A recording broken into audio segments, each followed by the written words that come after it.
الحمدللہ رب العالمین والصلاة والسلام علی سید الانبیاء والمرسلین اما بعد، آپ ہمارے علماء کرام سے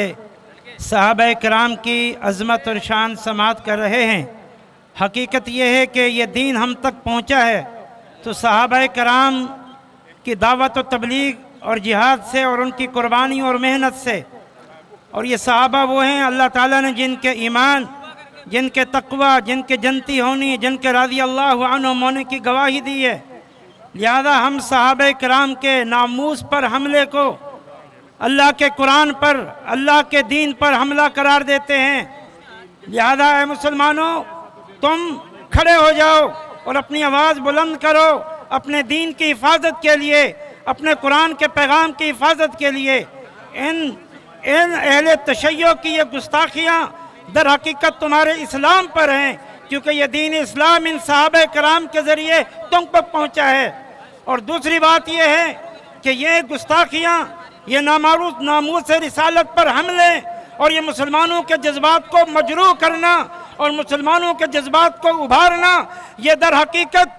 در حقیقت اس ملک کو فرقہ واریت میں داخل کرنے اور اس ملک کو قتل و غارت گری کا شکار کرنے کی سازش ہو رہی ہے۔ اس لیے جہاں اے مسلمانوں ہم تم سے یہ کہتے ہیں، صحابہ کرام کی عظمت کے لیے اٹھ کھڑے ہو جاؤ تاکہ دین کی حفاظت کی جا سکے، دین کو بچایا جا سکے۔ اسی طرح ہم ملکی جو ذمہ داران ادارے ہیں انہیں بھی آگاہ کرتے ہیں کہ اس ملک کے خلاف سازشیں ہو رہی ہیں، لہذا وہ لوگ جو ان سازشوں کو بھڑکانا چاہتے ہیں، اس ملک کو وہ شام، یمن اور عراق بنانا چاہتے ہیں، لہذا کھڑے ہو جائیے اور ان کی ان سازشوں کو ناکام کیجیے۔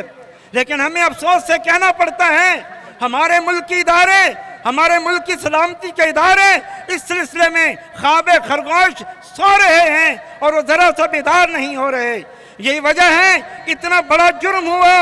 ابو بکر کی گستاخی کی گئی، صحابہ رسول کی گستاخی کی گئی، اور یہ دونوں مجرم ابھی تک دندناتے پھرتے ہیں اور انہیں پکڑنے والا کوئی نہیں ہے۔ اور اس موقع پر مجھے افسوس کے ساتھ یہ بھی کہنا پڑتا ہے کہ جب سے یہ نئی وفاقی حکومت آئی ہے اس وقت سے قادیانیوں اور ان اہل روافض کو کھلی چھوٹ دی جا رہی ہے۔ ہم حکومت سے مطالبہ کرتے ہیں کہ وہ ان پر کڑی نظر رکھے اور ان کی سازشوں پر بند باندھے اور ان پر پابندیاں لگائے تاکہ آئندہ اس قسم کی جرات نہ کرے۔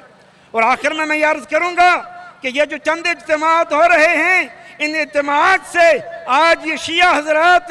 یہ رونا رو رہے ہیں کہ ہم پر کفر کے فتوے لگائے جا رہے ہیں۔ بات یہ ہے کہ آغاز تم نے کیا، تم نے ابو بکر صدیق پر کفر کا فتوہ لگا کے، صحابہ کرام پر تبرک کر کے تم نے اپنے کفر پر مہر تصدیق ثبت کر دی ہے۔ اس لیے ہم اس موقع پر بھرپور انداز میں عوام الناس سے بھی یہ مطالبہ کرتے ہیں کہ جب بھی تمہیں کسی قربانی کے لیے بلایا جائے عظمت صحابہ، ناموس صحابہ کے لیے، تو اسی ذوق، شوق اور جذبے کے ساتھ تم نے حاضر ہونا ہے۔ اور حکومت وقت سے ہمارا بھرپور مطالبہ ہے کہ ان لوگوں کو لگام دو تاکہ آئندہ ایسی کوئی سرگرمی نہ ہو سکے۔ اب تک تو ہمارے قائدین نے صبر و تحمل کا، برداشت کا یہ حکم دیا ہوا ہے اور برداشت کا سبق دیا ہوا ہے۔ اس لیے اتنے بڑے واقعے کے باوجود ایک بھی ٹائر نہیں جلا، ایک ہی گاڑی کا شیشہ نہیں جلا، لیکن لگتا ہے اگر یہ سازشیں،